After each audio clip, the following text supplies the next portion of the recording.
The movie opens right after the events of the first film, where the young boy Christopher befriended Winnie the Pooh and his friends in the 100-acre woods.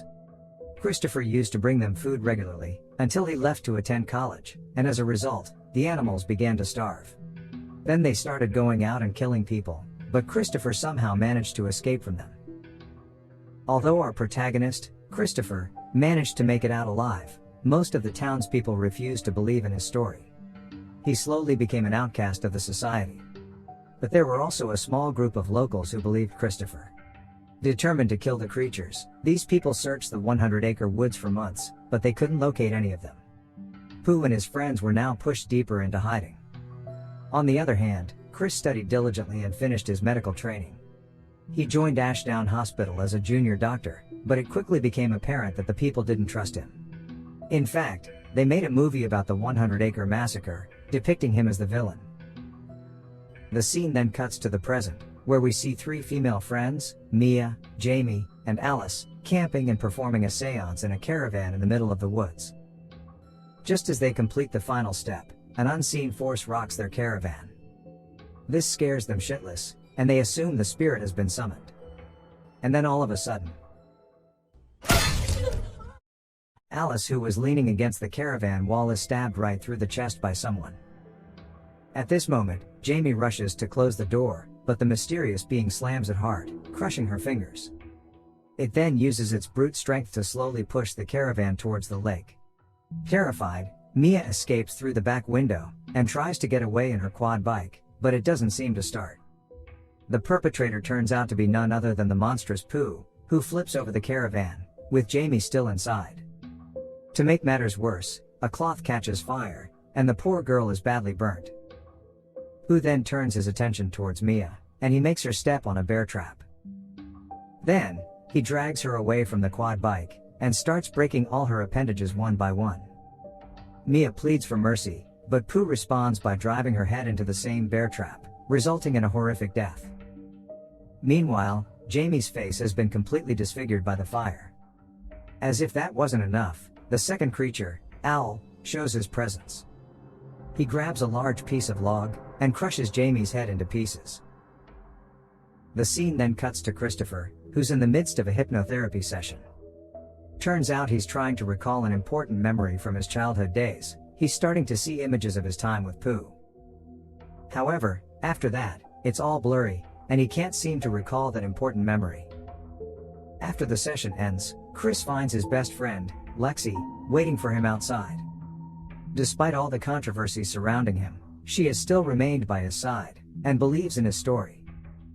Upon reaching home with Lexi, Chris learns that his car has been vandalized with the words "murderer" spray painted on it. His dad tries his best to cheer him up, but it seems that Chris is deeply affected. Back in the woods, the police come across the caravan massacre and are completely shocked. As they use the radio to call for backup, we see an unknown man listening to their conversation from his home. The next scene takes us to the 100-acre forest, where we see three armed men. They are among the select group of people who believe in Chris's story, that animal-like creatures caused the massacre. Elsewhere, we see that Pooh and his friends have started living inside a large tree. Owl reveals that he saw some hunters looking for them. He then goes on a rant about how the humans of Ashdown look upon them like some sort of plague. Owl also reiterates that if they don't stand up and fight for themselves, the humans will kill them first. Upon hearing this, all his friends, Piglet, Tigger, and Pooh are filled with rage. Back in the forest, the three men soon hear noises coming from a distance, so one of them heads there to investigate. But this turns out to be a grave mistake, as he is easily taken down by Pooh. Meanwhile, the other two men also hear unusual sounds, right when Piglet attacks them out of nowhere. Seeing Piglet, the two realize that Chris was telling the truth after all, and kill the creature.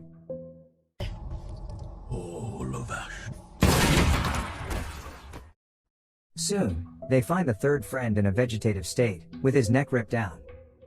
Pooh then appears and uses their shotgun to blow up the second guy's face, and the remaining man is killed as well. In the aftermath, we see that the second guy, whose face was blown off, is still alive. He somehow makes his way out of the forest. The following morning, Chris is at the hospital, engaging in his regular duties. Unfortunately, His superior orders him to leave the job. The man reasons that while Chris is good at work, his past history has created a negative impact on the hospital. Our poor hero has no choice but to accept his resignation.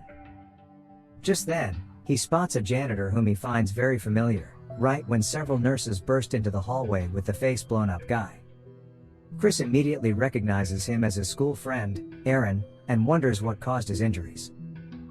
Devastated from the day's events, Chris returns home and plays with his little sister, Ella. She is the only person who doesn't judge him, and makes him smile. Back in the forest, we see a dad teaching his son about different varieties of birds. The little boy peeks through the binoculars, when he suddenly witnesses the creature owl. Owl then snatches his dad away.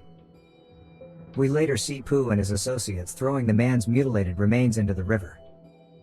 In the next scene, Chris is at his usual hypnotherapy session. He tries to remember what happened in the past. As he has visions of his friendship with Pooh, a narration reveals that Pooh was actually always evil. He used to devour flesh like he does now, but Chris, being naive and innocent, couldn't understand that. Then, the memories shift to the day of his brother, Billy's birthday. Several kids had arrived for the occasion and they ended up having a great time.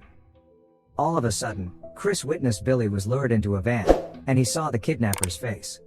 But as he tries hard to recall the face, the image is still blurry, and he can't identify who it is. In the forest, a bunch of cops finally manage to locate the monster's lair. They are shocked to see mutilated human remains and other weird stuff lying around. But as expected, they are unable to escape. The creatures show up, and obliterate them one after another. Elsewhere, Chris is at home, adamant on finding the kidnapper's identity. He searches the internet about the crimes that took place in 2003, the same year when Billy went missing. Chris then comes across an article, which reveals that 7 children were kidnapped in 2003. He also finds an article about Arthur Gallup, a famous genetic researcher who used to experiment on animals. This man's house was mysteriously burned down, which led to his death. The following morning, a cop visits Chris with some urgent news. He reveals that Aaron has regained consciousness, but is refusing to talk to anyone except Chris. In the next scene, Chris visits his injured friend, and inquires about what happened. To his surprise, Aaron responds by writing on a board, "You were right." This makes Chris realize that he was attacked by the creatures. Aaron then writes, "They did this," and moves to open his bandages, revealing his gruesomely injured face. At this moment, Chris spots the same janitor from earlier peeking through the window, and it finally dawns on him that this man was Billy's kidnapper, but the janitor has already left. Elsewhere, one of Chris's friends is taking a shower at home, when he hears some noises in the other room. Upon checking, he is shocked to discover pieces of meat and other human remains on the floor. The guy heads outside, only to be attacked by Owl. The creature vomits acid on his face, before brutally stabbing him to death. On the other hand, Chris starts tailing the janitor wherever he goes. He finally locates his house, and infiltrates it holding a weapon in hand. When the man is confronted, he tries to act all innocent at first, but he finally speaks up. The janitor reveals that he was paid by Dr. Arthur Gallup to kidnap several kids, and in exchange, his debts would be paid off. He further reveals that the crazy doctor would experiment on those kids. He used to alter their genes, combine their DNA with animal DNA, and perform several other unimaginable things. Dr. Gallup was eventually successful in his experiments, and he created monsters. However, when he realized that they were dangerous, he decided to end them. The janitor got to know about his intentions, so he followed Dr. Gallup to the 100-acre forest. He urged him not to kill the children, but the janitor was very drunk at that time, and he soon passed out. When he woke up, he discovered that Dr. Gallup had already buried the children after killing them. In a fit of rage, the janitor grabbed Gallup's weapon, and killed him as well. The buried children weren't dead after all. They soon came out from their graves like zombies, and have been wreaking havoc ever since. In the aftermath of the incident, the janitor fled to Dr. Gallup's lab, grabbed all the documents that could lead to his arrest, and burned the house down. Ever since then, he has been keeping tabs on the monsters, revealing that he is the one who regularly intercepts police communications. The janitor says he feels extremely guilty for the crimes he committed in the past. He then ends his speech by shooting himself in the head, much to Chris's shock. On the other hand, Lexi is babysitting a kid at home when she realizes that someone has broken in. Panicked, the two immediately hide inside a small fortress, from where they operate a toy car which has a camera on it. They lead it to the main door, and notice a gigantic man, who is none other than Pooh. Soon, the monster goes upstairs, and manages to track their location, but Lexi and the kids somehow escape. Several cops are outside, and Lexi anxiously explains that a creature is in the house, but the cops don't believe her. Still, they send one of their women to investigate the matter. But the female cop is soon attacked by Pooh, who rips out her hand, and stabs her face with it.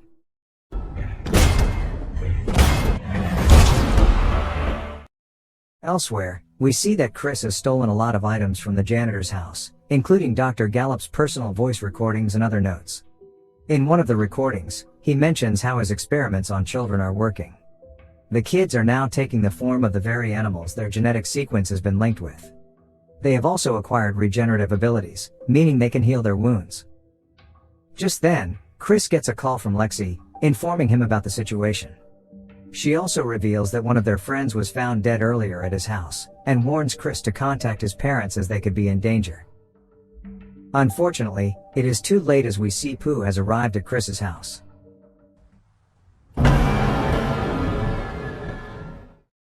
He infiltrates the house, and firstly kills Mom by repeatedly bashing her head against some pointy knives. Dad becomes the next victim, as we hear his desperate cries. Pooh then finds the little girl, and the scene abruptly changes to where he finds a picture of Chris as a child. Shortly after, Chris arrives home, only to witness the dead bodies of his parents. This completely devastates him, but his troubles are not over yet. When he rushes to his sister's room, he finds her missing. On the other side of the town, a rave party is in full swing. But little did they know it would be their final party ever. Soon, Pooh arrives at the venue, and begins slaughtering the innocent people one after another. Chaos soon erupts inside the hall when the killing happens in front of everyone, and the survivors rush to find a safe spot to hide. Unfortunately, as they rush outside, another monster, Tigger, joins the party. Using his sharp claws and flexible body, he mutilates several girls while calling them bitch.